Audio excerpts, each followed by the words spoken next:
Ota-onani duosini olgan inson o'tda yonmaydi. Foziljon Qorakam ustozimiz ko'p gaplari bor.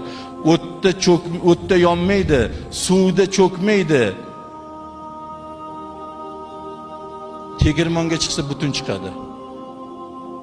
Ota-onang yo'ling yoritguvchi sham, qo'lingda shaming bo'lsa sen uchun ne g'am. İmomlardan duo so'rayapti-ku, domlalardan, qoraka duo qiling, ishim yurishmayapti, qoraka duo qiling, safarga ketyapman, qoraka duo qiling, ish boshlayapman, qoraka duo qiling, qarzdor bo'lib qoldim. Men aytaman, qoraka bir marta duo qiladi, tuziyroq bersaylik 2 marta qiladi, 3-marta vobshe qilmaydi. Ota-onangiz bersangiz ham qilaveradi, bermasangiz ham qilaveradi. Qaytaga bera olmayotganini ko'proq qiladi. Shuni ham beradiganlardan qilgin, ishini o'nglagin, akasidan kam qilmagin deb. Bunaqa duoni qattiq kim qilib beradi? Ka'batullohni imomi ham qilib bera olmaydi ota-onangizni qilgan duosini. O'shaning uchun ota-onani duosini olish kerak. Hayotingda madad kerak bo'lsa deydi. Madad so'zini teskarisiga o'qigin. Madad so'zini teskarisiga o'qisa dadam degan so'z chiqar ekan. Hayotingga ma'no kerak bo'lsa, ma'no so'zini teskarisiga o'qigin deydi. Ma'no so'zini teskarisiga o'qsa, onam degan so'z chiqar ekan. Ey inson deydi. Hayoti dunyoda sani madading ham, sani ma'noing ham shu otang va onangdir dedilar.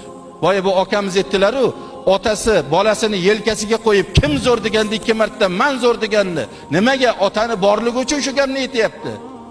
Otani duosi shu gapga majbur qilyapti. Otadan keyin, onadan keyin suyanchiq tog'imiz yo'q azizlar, ishonadiganimiz yo'q. Hozir nima uchun kelinlar qaynataga, qaynanaga tikka qarayapti, sammanga boryapti? Nima uchun? Farzandni o'z ustozlik qilyapti bu borada.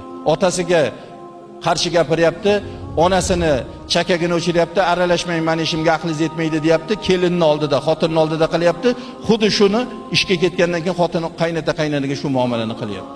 O'shaning uchun qaysi bir xonadonda ota-onani qo'li o'pib peshonaga surilar ekan, tasavvur qiling.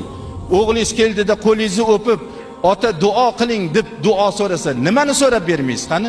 Bormi birorta qizg'anadigan, yashiradigan narsangiz? Mana buni bugundan qilish kerak azizlar. Ertaga kech bo'lib qolishligi mumkin, chunki bu qo'l yo'q bo'lib qolishligi mumkin oramizdan. Ana shu uchun ota-onani qo'lini o'pib, bugun duo olaylik.